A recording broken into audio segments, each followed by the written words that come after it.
Hello, তবে সবাই কেমন আছো? নিশ্চয়ই খুব ভালো আছে। আমিও খুব ভালো আছি। অনেক দিন বাদ নিয়ে চলে এসেছি একটা বড় ভিডিও। আর এইভাবে ভয়েস দিচ্ছি কারণ এখানে প্রচণ্ড আওয়াজ হচ্ছিলো, আমার কথা তোমরা কিচ্ছু শুনতে পেতে না। কাল সকাল রেডি হয়ে বেরিয়ে পড়েছি এই যে শান্তিনিকেতনকে খুব সুন্দরভাবে ঘুরে দেখার জন্য। আমি, দিদি, কুমুদদার, ভুটু মিলে প্রথমেই আমরা চলে এসেছি কঙ্কালীতলায়, যেটা শান্তিনিকেতনের একটা বিখ্যাত স্থান বলে গণ্য করা হয়। আর এই যে প্রচণ্ড ভিড়, আর আমরা যে সময় এসেছি এই সময় প্রায় সবাই ঘুরতে এসেছে। আর এই যে দেখো শুধু ভিড়টা, এখানে সবাই লাইন দিয়ে দাঁড়িয়ে আছে পুজো দেওয়ার জন্য। এত বড় লাইন, আমরা তো ভেবেছিলাম পুজো দেবো কিন্তু সেটা সম্ভব না, দিতে পারবো না সে তো জানি, কিন্তু এত যে ভিড়, মায়ের দর্শনটুকু করতে পারছিলাম না, এত এত ভিড় ছিল সামনেটায়।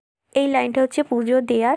আর এত দূর থেকে এসেছি, মনে মনে ভাবছিলাম মায়ের দর্শন কি পাবো না, তো যাই হোক যুদ্ধ করে শেষমেশ মায়ের দর্শন পেলাম।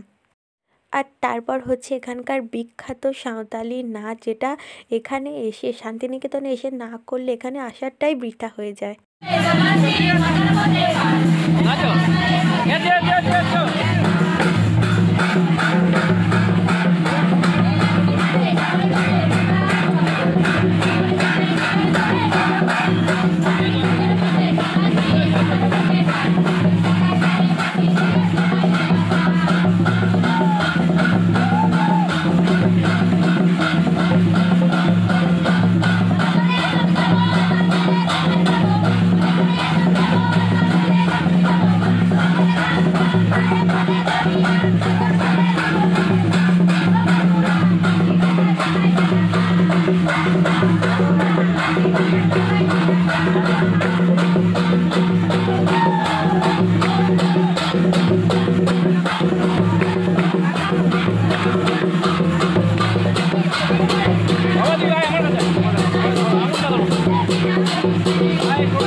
এটা হচ্ছে একটা মিউজিয়াম, যেখানে বিভিন্ন রাজ্যের বিভিন্ন জিনিস তুলে ধরা হয়েছে। তো চলো বেশি কথা না বলে তোমাদেরকে একটু ঘুরিয়ে দেখাই।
থেকে তো বেরিয়ে চলে এলাম, আর এখন আমরা যার বাড়ির সামনে দাঁড়িয়ে আছি তাকে তোমরা সবাই চেনো, ভারতীয় অর্থনীতিবিদ অমর্ত্য সেন। এইখানে এরকম বিভিন্ন ধরনের মাটির মূর্তি শিল্প তৈরি করা আছে, যেগুলি রামকিঙ্কর বেইজ নিজের হাতে তৈরি করেছিলেন।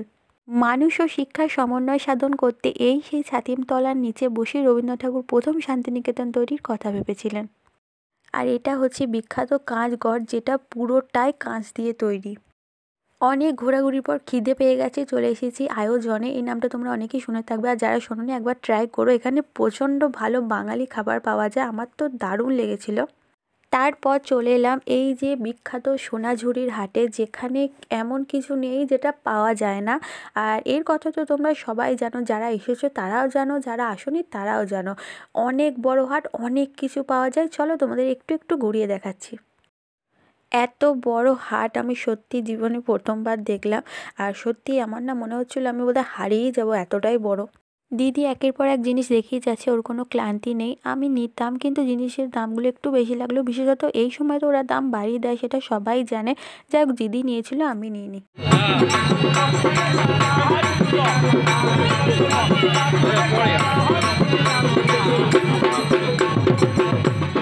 যাই হোক, অনেক ঘোরাঘুরি হলো, এবার খুব ক্লান্ত হয়ে গেছি, কাল আবার বাড়ি যাওয়ার আছে। তো এখানেই ভিডিওটা শেষ করছি। তোমাদের কেমন লাগলো অবশ্যই কমেন্টে জানিও। ভালো থেকো, সুস্থ থেকো, টাটা।